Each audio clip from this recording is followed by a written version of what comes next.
The door opened, and a homeless teenager walked into my bookstore. 16 years old, ratty parka, worn-out backpack. She asked if I was hiring. I should have said no, but when I looked at her face, I froze. She looked exactly like someone I knew, someone I hadn't spoken to in 2 years. And when she told me her mother's name, my heart stopped because I knew that name. I knew it from 17 years ago. I hired her on the spot, gave her a place to sleep, but I didn't tell her why. Because if what I suspected was true, if this girl walking into my store in Kingston wasn't just a coincidence, then everything was about to change for her, for me, and for the person who'd cut me out of their life 2 years ago. The person whose face I saw every time I looked at this girl. Before we continue, please leave a comment telling us where you're watching from and subscribe to the Family Drama FD channel. Now, back to the story. It was a Tuesday in November when everything changed. Cold outside, the kind of damp cold off Lake Ontario that makes your hands ache. I had the heat turned up in the store, but it never quite reached the corners. 4 customers all day, maybe 5. I was behind the counter doing the accounts, numbers that didn't look good no matter how many times I checked them.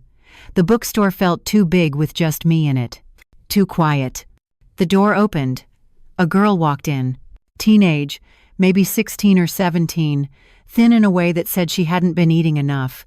Her backpack hung off one shoulder, worn at the seams. The jacket was too big, sleeves covering her hands, jeans with dirt at the knees. Something about her face caught my attention, familiar somehow. I couldn't place it. She stood just inside the door like she was deciding whether to stay. Her eyes moved across the shelves, not casual browsing. She was studying them. I went back to my ledger, gave her space. She moved to the fiction section, young adult first, then literary. Her fingers touched the spines gently. She pulled a book out, opened it, read the first page standing right there. I watched from the corner of my eye. She carried the book to another section, poetry, set it down on the small table, and kept looking. She was killing time, I could tell, somewhere warm to be for a while. 20 minutes passed, maybe more. She came back to the poetry table, picked up the book she'd left, held it against her chest, then she walked toward the counter, stopped a few feet away. "Excuse me." Her voice was quiet. I looked up. "Yeah? Are you hiring?" She shifted her weight. "I need work. I'm really good with books." I set my pen down. "How old are you?" 16. Quick, like she'd practiced. "I know I'm young, but I work hard. I can prove it." "What's your name?" "Sophie." A pause. "Sophie. Carter." "Carter." I turned the name over in my mind. Nothing came. "Where do you live, Sophie?" She looked down. "There's a shelter. 2 blocks over. I've been staying there." A shelter. This kid was on the street. "You're not from around here?" "No. From up north. I ran away from a group home about a year ago." A group home.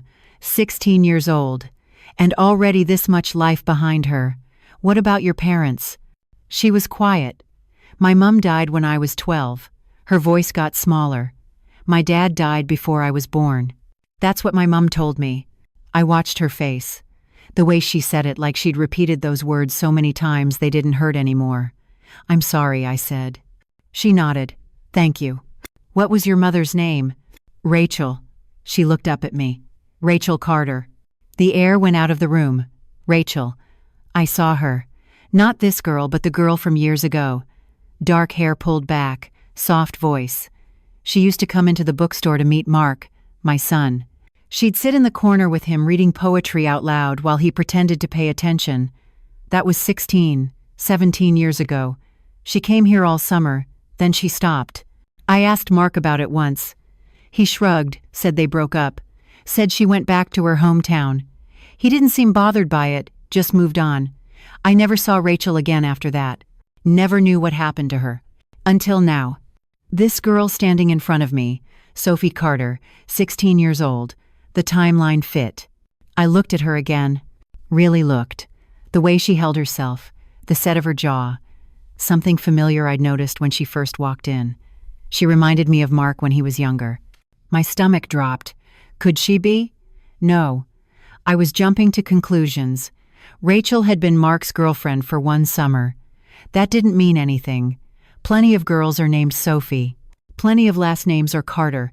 But 16 years old, Rachel's daughter, and that face. I needed to think. Needed to figure this out before I did anything stupid. "Can I ask you something?" Sophie said. "Of course. Do you really have a job? Or were you just being nice?" The hope in her voice, the fear underneath it. "I made my decision. I have a job. You're hired if you want it." Her eyes went wide. "Really? Can you start tomorrow at 9? She stared at me. "You don't know anything about me. I know you love books. That's enough for now." She was shaking just a little. "I don't have references or anything." "That's fine. I can work mornings, afternoons, whatever you need. We'll figure it out tomorrow." I came around the counter. There's an old Chesterfield in the back office. It's not much, but it's warmer than a shelter. You can use it until you find something better. I can't pay you. You'll work. That's payment enough.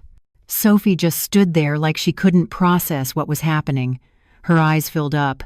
She blinked fast, trying to hide it. "Thank you," she said. Her voice cracked. "I won't let you down, I promise." "I believe you." She nodded. Wiped at her eyes quick. 9 tomorrow. Jodian. She turned to go, made it to the door, stopped. "Why are you doing this?" I looked at this girl, this stranger who might not be a stranger. "Because you asked," I said, "and I have a job that needs doing." She nodded, didn't say anything else, just walked out into the cold. I stood in the empty store, the accounts still spread out on the counter, the quiet pressing in. Rachel Carter had a daughter, and that daughter just walked into my bookstore. I sat down in the chair behind the counter, put my hands flat on the ledger. The math was simple. Mark dated Rachel 17 years ago, maybe 16. Sophie was 16 now. It could be coincidence. Or it could be something else. I didn't have proof, just a gut feeling and a familiar face. That wasn't enough to go making accusations, wasn't enough to call anyone or make a scene. That wasn't enough to go making accusations. But tomorrow Sophie would come back. Tomorrow I could start asking the right questions, careful questions, see what I could learn.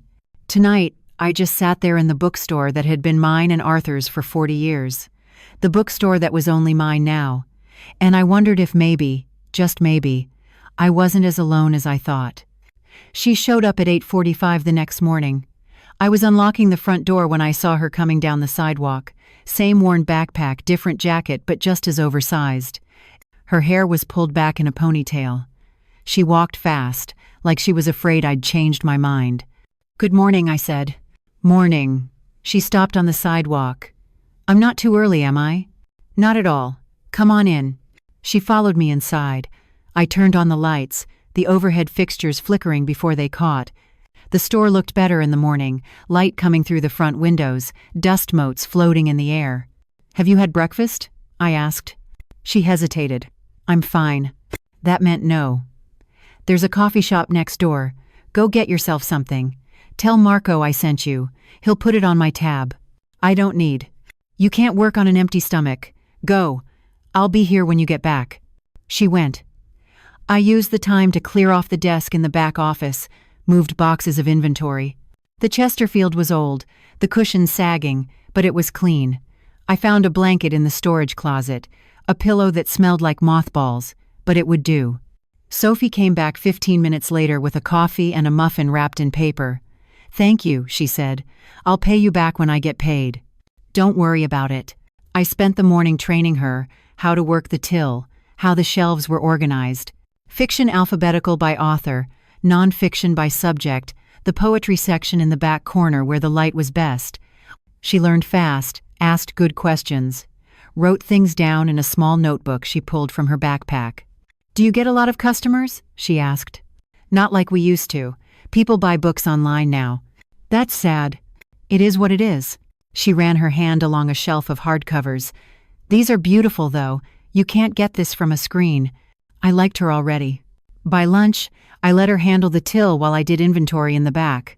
I watched through the doorway. She was careful with the customers, polite. She recommended books to a woman looking for something for her daughter. During a slow stretch in the afternoon, I found her sitting on the floor in the poetry section, her notebook open. She was writing something, then crossing it out. "What are you working on?" I asked. She looked up startled. "Nothing, just." She closed the notebook. "Stories, I guess." "You write." "Sort of. It's stupid." "It's not stupid." She shrugged. "Books were kind of my friends when I was younger, when things got bad at home." I sat down on the step stool near her. "What happened at home, Sophie?" She was quiet for a long time, picked at the edge of her notebook. "My mum had problems," she finally said. "Drugs, mostly. It started after I was born. I don't really remember a time before it." "I'm sorry. I took care of her. When I was old enough, 10 maybe, I'd find her passed out on the couch or in the washroom. I got good at hiding things from the neighbors, making excuses." She said it flat, like she was reading from a list. "That's a lot for a kid to handle." "I didn't have a choice." She looked up at me. "I found her when she died. I was 12, came home from school, and she was in the washroom. I called 911, but she was already gone." My chest tightened. "Sophie." "It's okay. It was 4 years ago." She closed her notebook. "After that, it was foster care, then the group home. That place was awful. Cold. They didn't care about us. We were just numbers." "So, you left?" "Yeah. Last year I turned 15 and I just walked out. Been on my own since." She said it like it was simple. Like being homeless at 15 was just another thing that happened. I understood loss. I understood loneliness. It hit me then. Sitting on that step stool in the poetry section, Sophie's story settling into my bones. I'd been alone too. 2 years ago, my world fell apart. Arthur died on a Thursday morning. Heart attack. Sudden, no warning. I woke up, and he was already gone in the bed next to me. Just gone. We'd been married 40 years. Built this bookstore. Arthur's books. Together from nothing. It was ours. Every shelf, every book, every creak in the floorboards. The funeral was small. Arthur didn't have much family left. Mark came, my son, but he stayed in the back. Spent half the service on his phone. Left right after without saying much. I spent 3 months in a fog running the store because I didn't know what else to do. The apartment upstairs felt too big without Arthur. The silence pressed down on everything. Then Mark showed up one afternoon. He had a business plan, a tech startup, some app for young professionals. He needed $400,000 CAD to get started. He wanted me to sell Arthur's books. "Think about it, Mom," he said. "This place barely breaks even. You're working yourself to death for what? Dad's gone. You don't need to keep doing this." I stared at him. "This store is all I have left of your father. It's a building. It's inventory. Dad wouldn't want you struggling. I'm not selling." His face changed. Got hard. "You're choosing this over helping your own son." "I'm not choosing anything. I'm keeping what your father and I built. Dusty books over your son's future. Got it, Mark. Forget it." He stood up, grabbed his coat. "Don't expect me to be around to watch you struggle. I'm done." He left. Didn't call. Didn't visit. 2 years of silence. I lost Arthur. Then I lost Mark, by his own choice. I ended up completely alone. Just like Sophie. We both lost the people we loved. Both ended up with nobody. I looked at her sitting there on the floor, this kid who'd survived things she shouldn't have had to survive. And I saw the timeline clear as day. Mark and Rachel dated 17 years ago, maybe 16. Sophie was 16 now, born after Rachel left. It could be nothing, or it could be everything. I needed proof, real proof, before I did anything that couldn't be undone. That night, after Sophie went to sleep on the Chesterfield in the back office, I sat at the computer upstairs, searched for DNA tests, found a company, ordered 2 kits. They arrived 3 days later. Sophie was stocking the young adult section when I brought them downstairs. "Hey," I said. "I got something kind of random." She turned around. "What's that?" I held up the boxes. Ancestry DNA kits. I read this book about genetics a few weeks ago. Got me curious about my family tree. I ordered 2 by accident. Want to try it with me? She looked at the box. "Really? Could be fun. See where our families came from." "I don't know much about my family. Just my mum." "That's okay. It might show you something interesting." She shrugged. Sure, why not? We opened the kits at the counter, read the instructions together. The process was simple. Swab your cheek, seal the tube, mail it back. Sophie did hers first. I watched her spit into the tube, cap it, shake it. That's it? She asked. That's it. I did mine. We packaged them up, walked to the post office together, and dropped them in the mail slot. How long does it take? Sophie asked. 3 weeks, maybe 4. That's a long time. Good things take time. She smiled. First real smile I'd seen from her. We walked back to the bookstore in the November cold. The sun was setting early. The streetlights were already on. 3 weeks until I'd know for sure. 3 weeks until I'd have proof. And then I'd figure out what to do about Mark. The waiting started the next morning. Sophie showed up at 8:30 with 2 coffees from Marco's, set one on the counter in front of me. Thought I'd return the favor, she said. It became our routine. Morning coffee. Her behind the till while I unpacked new inventory. Lunch shared in the back office. Her asking questions about books I'd loved. Me learning bits and pieces about who she was. The first week passed slow. Each day I watched her, looking for more signs, more proof beyond a familiar face, and a timeline that fit. She worked hard, never complained, never showed up late. On Thursday, I found her reading in the poetry section during her break, the same spot she'd been that first day. Find something good? I asked. She held up the book. Leonard Cohen. My mom used to read poetry, she said.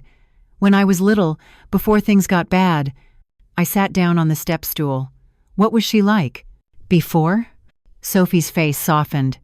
She was good. Really good. She'd make up voices for different characters when she read to me. She loved books almost as much as I do. Almost. A small smile. I might love them more. What happened to her? I mean, what changed? Sophie closed the book, ran her finger along the spine. I think she was sad. My whole life, probably. Her parents kicked her out when she got pregnant. She was 20. She tried to make it work, but I don't think she ever stopped being heartbroken about it. Same age Rachel was when Mark dated her. The drugs started when you were young. Yeah. I remember being maybe 5 or 6, finding needles in the washroom, not knowing what they were. She paused. By the time I was 10, I was the one taking care of her. That's too much for a kid. I didn't have a choice. She opened the book again, stared at the pages without reading. But there were good days. Days when she'd be clean for a week, sometimes 2. She'd take me to the library. We'd check out stacks of books. She'd read poetry to me at night. What kind? All kinds. Neruda, Dickinson, Frost, Cohen. She had this old collection, torn cover, pages falling out. She gave it to me right before. Sophie stopped. Right before things got really bad. Told me to keep it safe. Do you still have it? She nodded, reached into her backpack, and pulled out a small book. The cover was held together with tape. Pages yellowed and bent. I carried it with me everywhere, on the streets, in the shelters. It's the only thing I have from her. She handed it to me. I opened it carefully.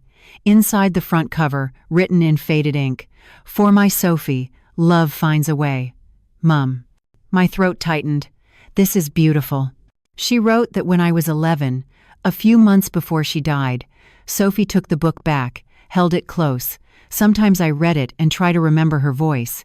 The way she'd emphasize certain words, make them sound like music. Is that why you write? To remember her? Kind of. She put the book away. I write the version of her I wish I'd had. The mum who stayed clean, who took care of me instead of the other way around. It's stupid. It's not stupid. It's survival. She looked at me. That's exactly what it is. The second week, Sophie suggested we reorganize the young adult section. It's popular right now, she said. If we move it to the front window, more people might come in. She was right. We spent 2 days rearranging. She made little handwritten signs, recommendations for different age groups. Within 3 days, we'd sold more young adult books than we had all month. You're good at this, I told her. She shrugged. I just know what I would have wanted when I was younger, a place that felt like it was for me. On Wednesday of that week, an older couple came in looking for a book club recommendation. Sophie suggested a few titles, explained why each one would work. They bought 3 books, and asked if we hosted book clubs. Not currently, I said. After they left, Sophie turned to me. Could we host a book club? You want to run it? I could try. Once a month, maybe? We could use the space in the back. Let's do it. Her whole face lit up. Really? Really. She threw herself into planning, made flyers, posted them around the neighborhood. By Friday, 6 people had signed up. I watched her with customers that week. She had a way with people, made them feel seen. An older man came in looking for something to read to his grandson. Sophie spent 20 minutes with him, pulling books, explaining why each one mattered. You remind me of my daughter, he said when he left. She used to love books like this. Sophie smiled, but after he left, she got quiet. You okay? I asked. Yeah. She restocked a shelf. It's just weird. People being nice. You're not used to it. On the streets, you learn pretty fast who to trust. Most people look through you like you're not there. She paused. In the shelters, it's worse. Everyone's so angry, so tired. You keep your head down and stay out of the way. What was the worst part? She thought about it. The fear, I guess. Never knowing if someone was going to hurt you, take your stuff. I slept in doorways sometimes, library washrooms, anywhere that felt safe for a few hours. How did you survive? I was careful. Stayed in public places during the day. Avoided certain streets at night. She looked at me. I got lucky, mostly. Could have been a lot worse. The third week, Sophie asked me something I wasn't expecting. Why are you doing this? We were closing up, counting the till. Doing what? Helping me. Letting me stay here. You don't know me. I'm getting to know you. But why? Most people would have said no. Sent me back to the shelter. I stopped counting. Looked at her. Do you want the truth? Always. I was alone for a long time before you walked in here. This store felt empty. I felt empty. I folded a $20 bill, added it to the stack. You reminded me what this place was supposed to be. A place where people who love books can find each other. She was quiet for a moment. I keep waiting for you to change your mind. Tell me to leave. I'm not going to do that. People always leave. Or I leave. That's how it works. Not this time. She nodded. Didn't look convinced. That weekend, I started checking the DNA website multiple times a day, refreshing my email every 15 minutes. The results posted on a Monday morning, 3 weeks and 2 days after we'd mailed the samples. I saw the notification on my phone while Sophie was restocking the mystery section. My hands shook when I opened my laptop. There it was, clear as day. Granddaughter match. Sophie Carter. I stared at the screen, read it again. Again. She was Mark's daughter. I printed the results. My printer jammed twice before it worked. Sophie. My voice sounded strange. She came around the corner. Yeah? Can you come here for a second?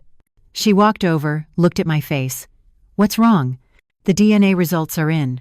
Oh, she brightened. What'd we get? I pulled up the website on the laptop, turned it toward her. Look at this. She leaned in, read the screen. Her face changed, confused first, then shocked. Grandmother match. She looked at me.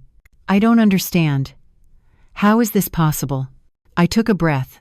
I have a son. His name is Mark. He's 38. She stared. 17 years ago, he dated your mother, Rachel Carter. That summer, she used to come here to meet him. Then she left, went back to her hometown. I never saw her again. Sophie's mouth opened, closed. You're saying, he's my father? But my mom said he was dead. She lied. Probably to protect you. Sophie sat down hard in the desk chair. I have a father. Yes. He's alive. Yes. She looked up at me, tears in her eyes. Do you think he knows about me? I don't know, but I'm going to find out. When? Soon. I need to talk to him first. Before, I stopped. I need to give him a chance to do the right thing. What if he doesn't want me? The fear in her voice, the hope underneath it. Then he's a fool, I said, and you still have me. She wiped her eyes, looked at the screen again. We're really family. We're really family. She started crying then. Real crying. The kind that comes from somewhere deep. I put my arms around her and let her cry into my shoulder. My granddaughter. I had a granddaughter. That afternoon, I waited until Sophie went to lunch before I made the call. My phone sat on the counter in front of me. Mark's number, still saved, 2 years since I'd used it. I picked it up, put it down, picked it up again. What was I supposed to say? Your daughter is here. The one you didn't know existed. Actually, maybe you did know. Maybe you knew and never cared. I dialed before I could talk myself out of it. It rang 4 times. I almost hung up. Mom? His voice, same as always. Impatient. Mark, I need you to come to the bookstore. Silence on the other end. Why? I need to talk to you about something. In person. I'm busy. It's important. So, tell me now. I gripped the phone. Do you remember Rachel Carter? Another silence. Longer this time. What? Rachel Carter. You dated her 17 years ago. Why are you? He stopped. Why are you bringing her up? Just come to the bookstore. Today, if you can. Mom, I don't have time for. Make time. My voice came out harder than I meant. This isn't something we can do over the phone. He sighed, heavy and annoyed. Fine, I can be there at 4. Fear works. He hung up without saying goodbye. I stood there holding the phone. My hands were shaking. Sophie came back 20 minutes later with a sandwich from the deli down the street. You okay? She asked. You look pale. I called him. She set the sandwich down. And? He's coming at 4. Her face went through about 10 emotions at once. Hope, fear, excitement, dread. Should I be here? She asked. Maybe. Stay in the back office. Let me talk to him first. What if he's happy? What if he wants to meet me? The hope in her voice killed me. Let's just see what he says. 4 came too fast, and not fast enough. Sophie disappeared into the back office 15 minutes early. I heard her pacing, the floor creaking under her feet. At 4:03, Mark walked in. He looked the same. Same haircut, same expensive jacket. He glanced around the store like he was seeing a stranger's business, not the place he grew up in. Mom. A nod, not a hug.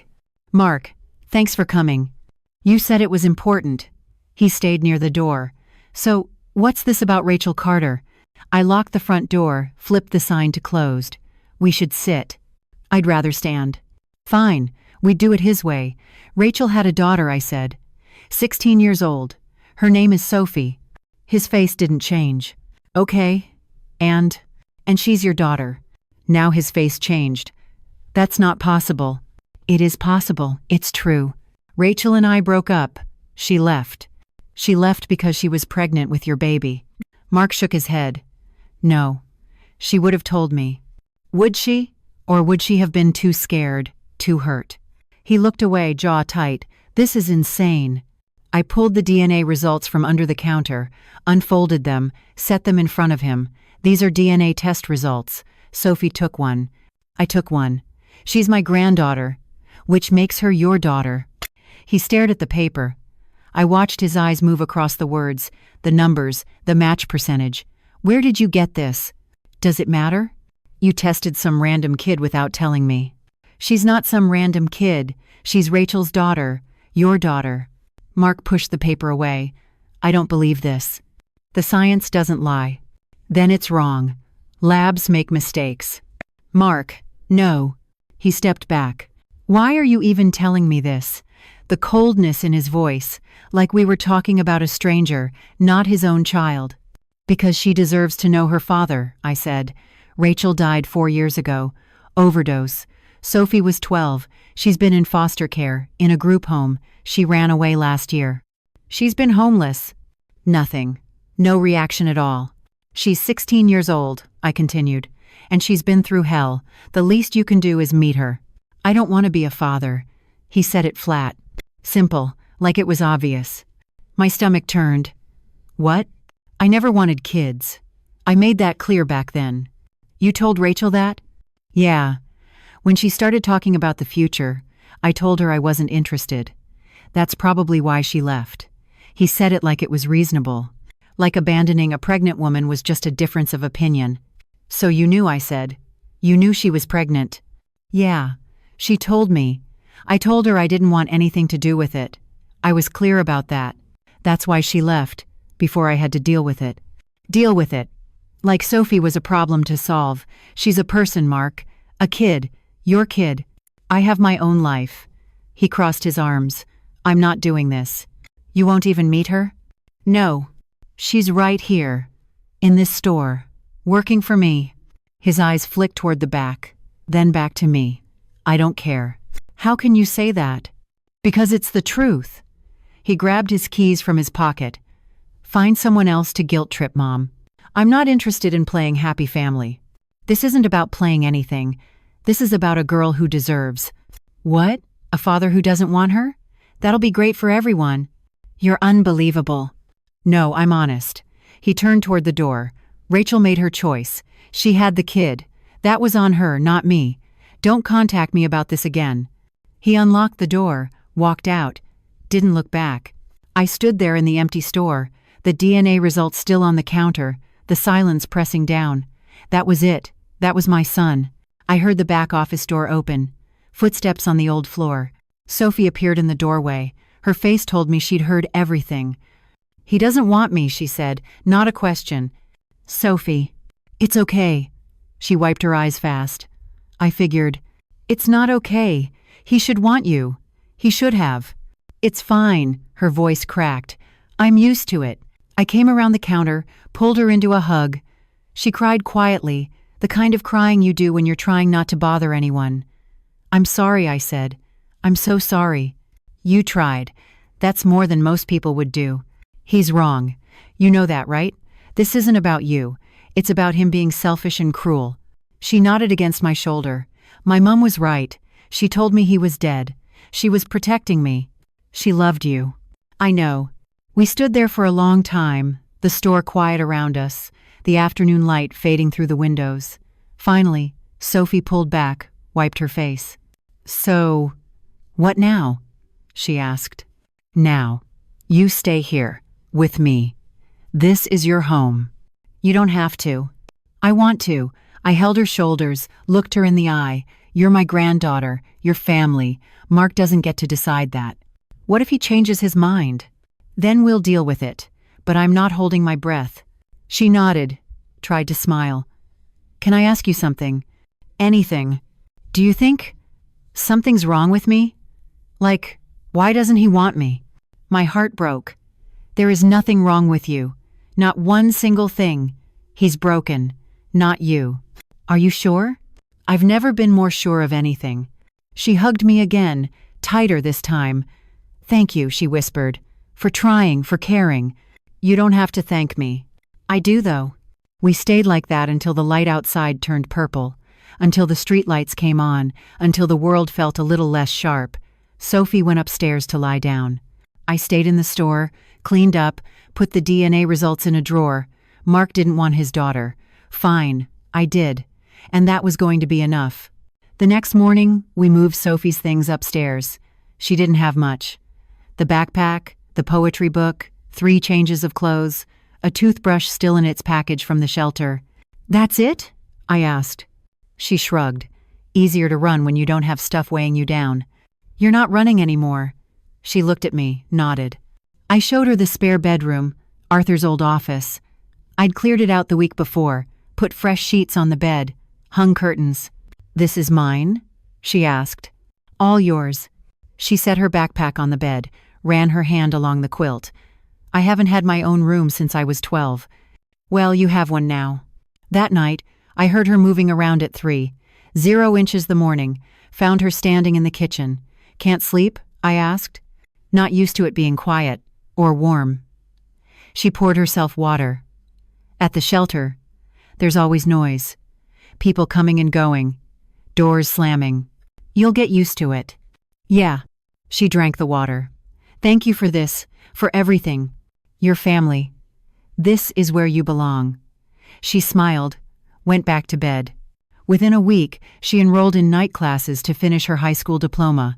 Worked the bookstore during the day, studied at the counter between customers. I watched her balance both without complaining.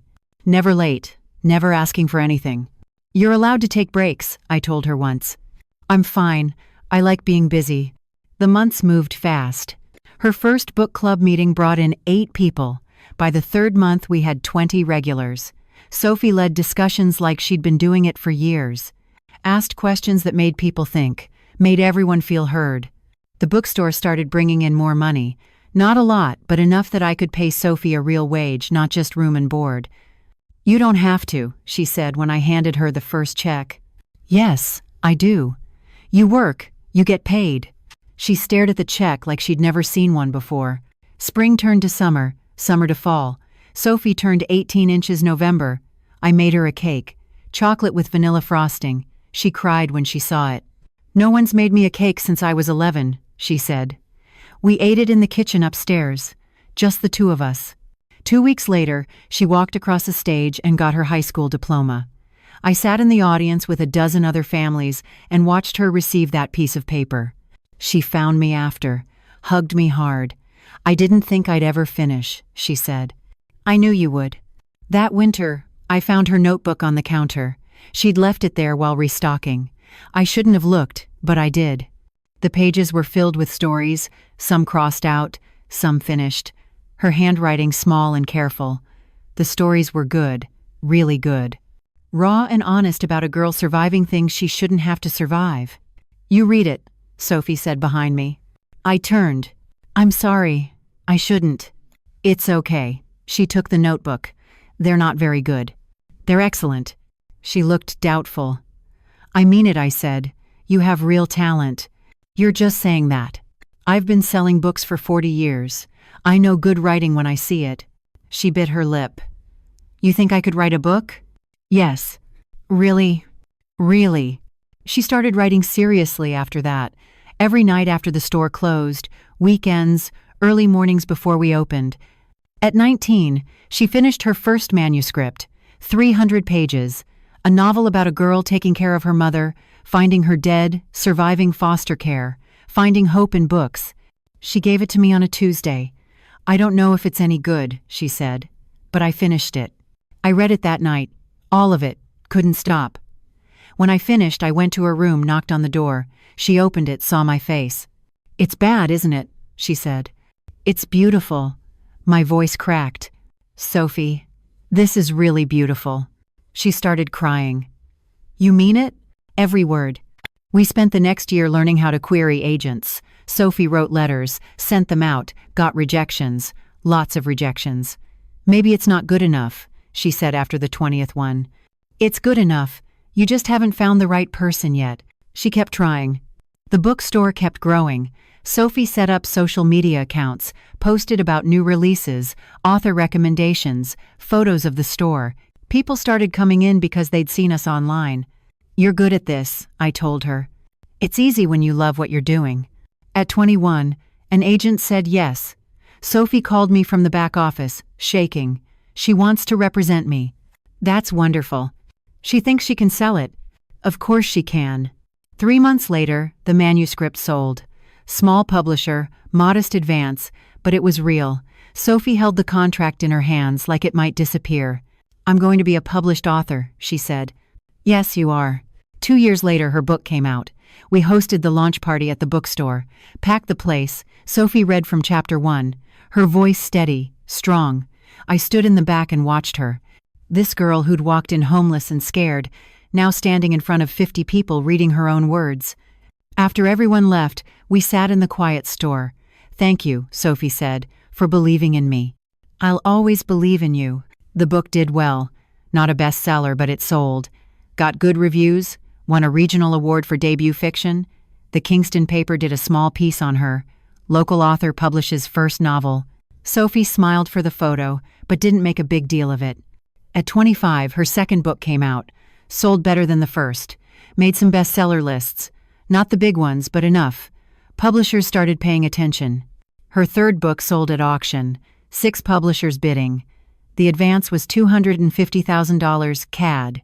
Sophie came upstairs that day, sat at the kitchen table, put her head in her hands. "You okay?" I asked. "I don't know what to do with this much money." "Save some, invest some, buy yourself something nice. I want to give some to the bookstore." "No." "Why not?" "Because you earned that. Your words, your work. You gave me everything," she said. "Let me give something back." We compromised. She helped with repairs. New shelves, updated the heating system, things the store had needed for years. The bookstore thrived. Sophie thrived. We fell into rhythms. Morning coffee at the kitchen table before opening. Book talk during slow afternoons. Dinner together most nights. She'd tell me about her writing. I'd tell her about customers, about Arthur, in the early days of the store. 10 years passed like that. Sophie grew from a scared 6-year-old into a confident 6-year-old woman. She was kind, talented, strong in ways that still surprised me. But sometimes I'd catch her staring out the window. A look on her face I recognized. "What are you thinking about?" I asked once. "Nothing. Sophie," she sighed. "Do you think he ever thinks about me?" Mark. Always Mark. In the background. I don't know. I wonder what it would be like. Having a father.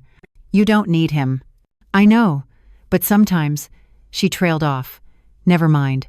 You're allowed to want that. It's stupid. It's human. She never brought it up again. But I knew it was there. That ache for something she'd never had. We'd built something good together, something real. But part of her still carried that wound. The father who didn't want her. I hoped time would heal it. I was wrong. Things stayed quiet for a few months after that. Sophie kept writing. The bookstore kept thriving. We had our morning coffee, our evening talks, our life together. I stopped worrying about Mark. He'd made his choice 10 years ago. As far as I knew, he'd forgotten we existed. I should have known better. One morning, Sophie came down to breakfast with her phone in her hand and a smile on her face. "Look at this," she said. "Someone from that online literary magazine interviewed me last month. I forgot it was coming out today." I took the phone, read the headline. From homeless teen to best-selling author, Sophie Carter's inspiring journey. There was a photo of Sophie in the bookstore, surrounded by shelves, smiling. The article told her whole story. Rachel, the drugs, finding her mother dead, foster care, the group home, running away, a year on the streets, then finding Arthur's books, finding me. It mentioned the $250,000 advance, her rising career, how she'd been raised by her grandmother, Eleanor Williams. "This is good," I said, but my stomach tightened. "They want to do a podcast interview next month," Sophie said. "Isn't that crazy?" "That's wonderful." She took her phone back, scrolled through comments, people congratulating her, saying her story inspired them. I drank my coffee, tried to ignore the feeling in my gut. The message came 2 days later. Sophie was restocking the poetry section when her phone buzzed. She pulled it out, stared at the screen. Her face went pale. "What is it?" I asked. She didn't answer, just kept staring. I walked over. "Sophie?" He messaged me. Her voice was barely a whisper. "Who?" "Mark. My father." My blood went cold. "What?" She held up the phone. I read the message. "Hi, Sophie. I'm Mark Williams. I'm your father. Your grandmother told me about you a few years ago, and I wasn't ready then. I was wrong. I've regretted it every day since. I'd like to meet you if you're willing. I'm so sorry." I handed the phone back. "Don't answer that." "What?" "Don't answer it. Block him." "Why would I block him?" "Because he wants something." Sophie's face changed. "You don't know that." "Yes, I do. He saw that article. Saw you're successful now. Now he's interested. Maybe he's changed. People like Mark don't change. You don't know him anymore. It's been 10 years. I know him better than anyone." Sophie put her phone in her pocket. "People deserve second chances." "Not him." "Why? Because he hurt you, or because he didn't want me?" "Both." "Well, maybe I want to give him a chance anyway." We stared at each other. First real fight we'd ever had. "If you do this," I said, "he's going to hurt you. Or maybe he's genuinely sorry. Maybe he wants to be in my life. He abandoned you before you were born. And maybe he regrets it." The message says he regrets it. Words are easy, Sophie. "So, I shouldn't believe anyone who apologizes?" "You shouldn't believe him." She turned away. "I'm going to answer him." "Don't. It's my choice." She walked to the back office, closed the door. I stood there in the poetry section, surrounded by books about love and loss and betrayal. This was going to end badly. I knew it in my bones. The first coffee meeting happened 3 days later. Sophie came home glowing. He was so nice, she said. He apologized for everything, said he was young and scared, that he's thought about me for years. What else did he say? He asked about my writing, about my books. He seemed really proud. Of course he did. Are you going to see him again? He asked if we could meet next week. Is that okay? You don't need my permission. I know, but I don't want you to be upset. I'm not upset. I was terrified. I just want you to be careful. I will be. The meetings became regular, once a week, then twice. Coffee turned into dinner. Dinner turned into lunch on weekends. Sophie texted me updates. He's so funny. He told me about his startup ideas. He asked to see my manuscript. I watched from a distance, waited for the other shoe to drop. After a month, Mark started showing up at the bookstore. Always when I wasn't there. Sophie would mention it later. Dad stopped by today. Dad. She was calling him Dad now. What did he want? Just to say hi. He bought a book. One of mine. How nice. You don't like him being around. I don't trust him. You don't trust anyone. That's not true. You've been alone for so long. You forgot what it's like to let people in. That stung. I let you in. Because you had to. I needed help. That's not why. Then why don't you want me to have a father? I want you to have a father who actually cares about you. Not someone who showed up the second you became successful. Sophie's face hardened. You're wrong about him. I hope I am. But I wasn't. 2 months in, Sophie mentioned Mark to her literary friends, brought him to a book signing. He charmed everyone, told stories, made people laugh. I watched him work the room, saw how he positioned himself next to Sophie, how he mentioned being her father to anyone who'd listen. He's really proud of you, one of Sophie's friends told me. Is he? After 3 months, things shifted. Sophie came home from dinner with Mark, quiet, thoughtful. Everything okay? I asked. He told me about a business opportunity. There it was. What kind of opportunity? Subscription boxes, he says. The market's coming back. Better than it was 10 years ago. The same pitch, word for word. How much does he need? Sophie looked surprised. How did you know he needs money? Lucky guess. He needs investors, people who believe in the concept. And he asked you. He said he'd understand if I wasn't interested. But he wanted to give me first opportunity, since I'm family. Since I'm family. The words made me sick. How much? $150,000 CAD to start. But he says the returns could be huge. Sophie, I know what you're thinking, but he showed me the business plan. It's solid. Don't give him money. It's my money. I know, but please don't do this.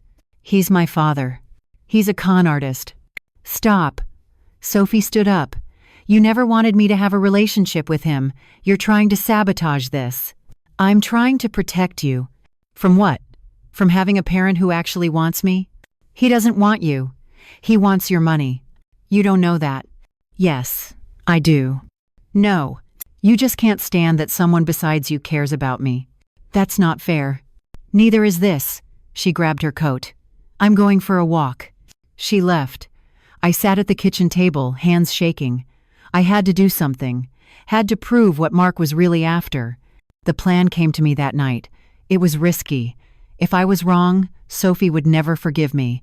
But if I was right, she'd finally see the truth. I called Mark the next morning. Mom? He sounded surprised.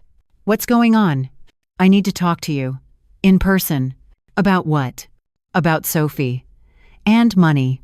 Silence. Okay, when? Today. 4. The bookstore. I'll be there. I hung up. Texted Sophie. I need you to trust me. Come to the bookstore at 4:15. Don't come inside. Wait in the back office. Just listen. Please. She texted back an hour later. What's this about? Please. Just do this one thing for me. Fine. At 3:45, I closed the store early, locked the front door. Sophie arrived at 4. I let her in through the back. What's going on? She asked. Mark is coming. I'm going to talk to him. I need you to listen from the back office. Why? Because I need to prove something, and you won't believe me unless you hear it yourself. This is crazy. Just listen. That's all I'm asking. She looked at me. You really think he's using me? I know he is. And if you're wrong, then I'll apologize to both of you. She went to the back office, left the door cracked. Mark arrived at 4:03. I let him in, locked the door behind him. "What's this about?" he asked. "Side down." He sat at one of the reading tables, looked around the store like he was appraising it. "I've been thinking," I said, "about what you said 10 years ago, about selling this place." His eyes sharpened. "Okay, you were right. I'm getting older. This is too much work." "So, you're ready to sell?" "Maybe. The property's worth more now. $650,000. CAD at least, given the Kingston market." I watched his face, saw the calculation happening. "That's good," he said carefully. "I'll sell it," I said. "And I'll give you all the money." "What?" "Every penny. $650,000. Maybe more if I get a good offer." He leaned forward. "Why would you do that?" "One condition." "What?" "You disappear from Sophie's life. Completely. No contact. Block her number. Block her social media. Walk away and never come back." Mark stared at me. "You're serious?" "Dead serious. The money's yours if you leave her alone. She's an adult. She can make her own choices." "Then make yours. The bookstore or your daughter?" He was quiet for maybe 5 seconds. "Deal." My heart sank. I'd hoped I was wrong.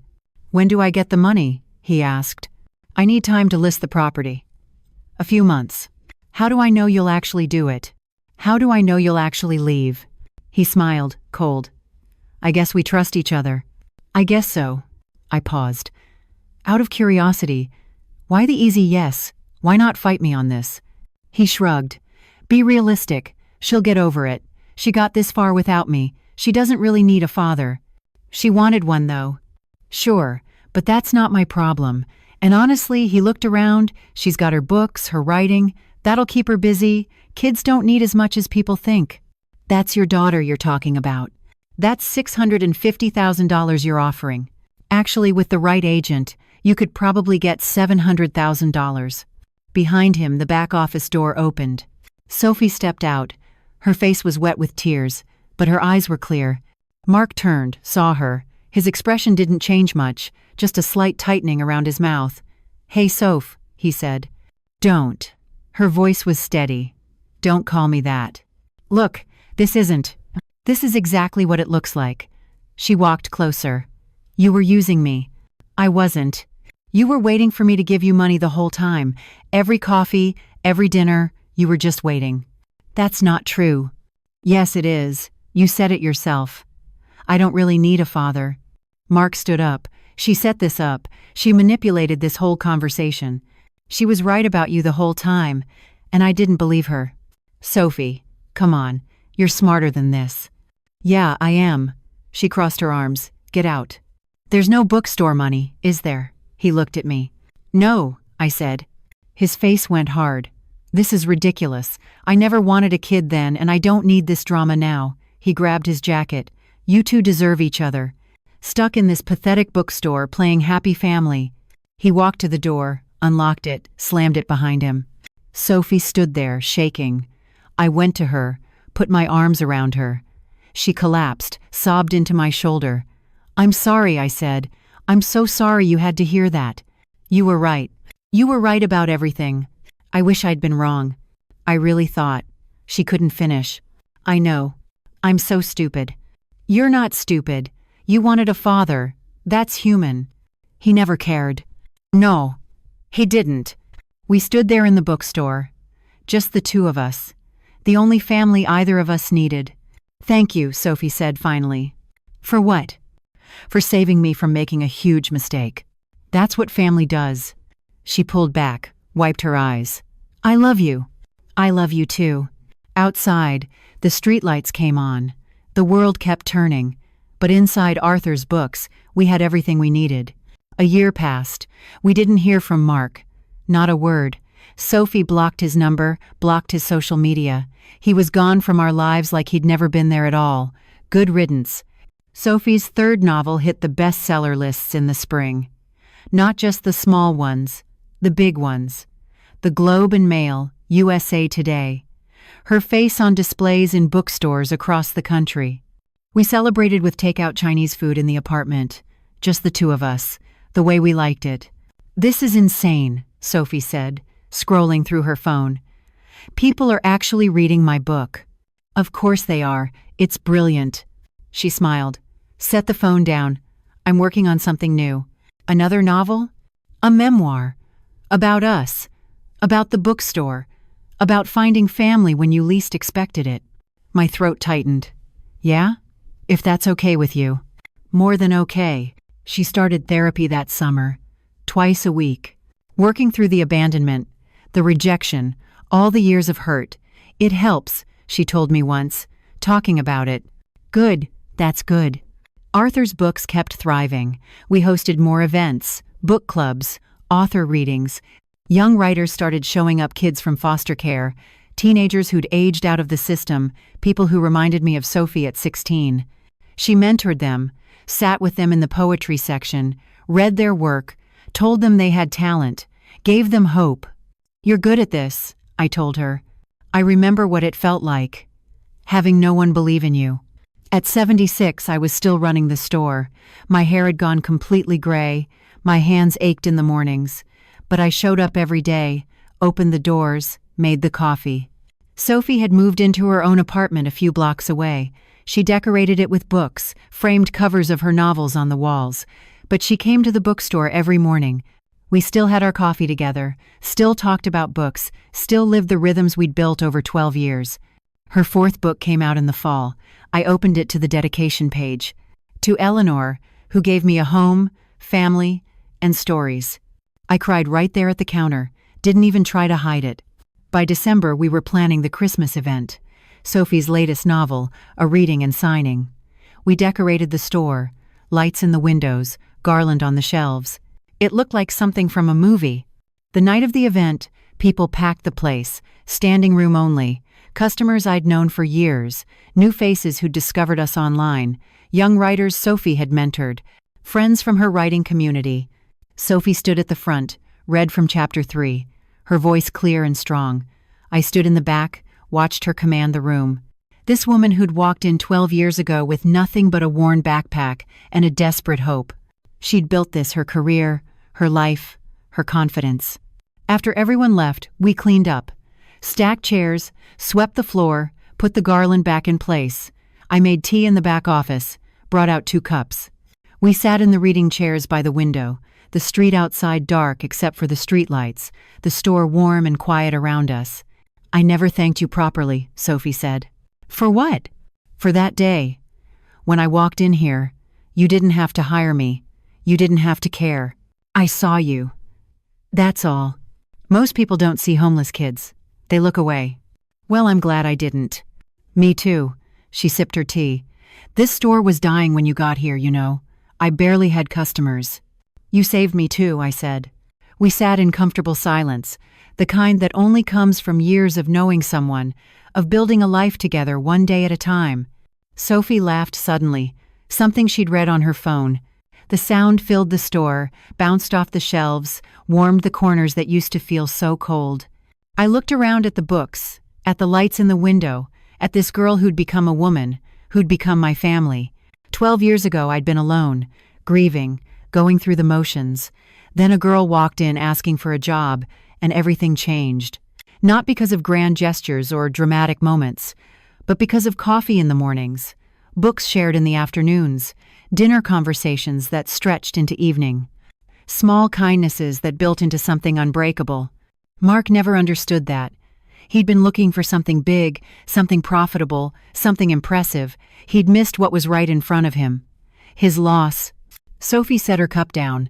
"I should head home. Early morning tomorrow." "Okay." She hugged me at the door. "Love you. Love you too." She walked out into the December cold. I watched through the window until she turned the corner. Safe. I locked up, turned off most of the lights, left the window display glowing. Upstairs, the apartment was quiet, but not lonely anymore. Never lonely. I made myself another cup of tea, sat at the kitchen table, looked at the framed photo Sophie had given me last Christmas, the 2 of us in the bookstore, both smiling. My granddaughter. My family. Tomorrow she'd be back, We'd have our coffee, talk about books, serve customers, live our ordinary, extraordinary life. So, that's my story. I'd love to hear what you think. Should Sophie have given Mark a second chance, or listened to me from the start? Let me know in the comments, and subscribe for more stories like mine.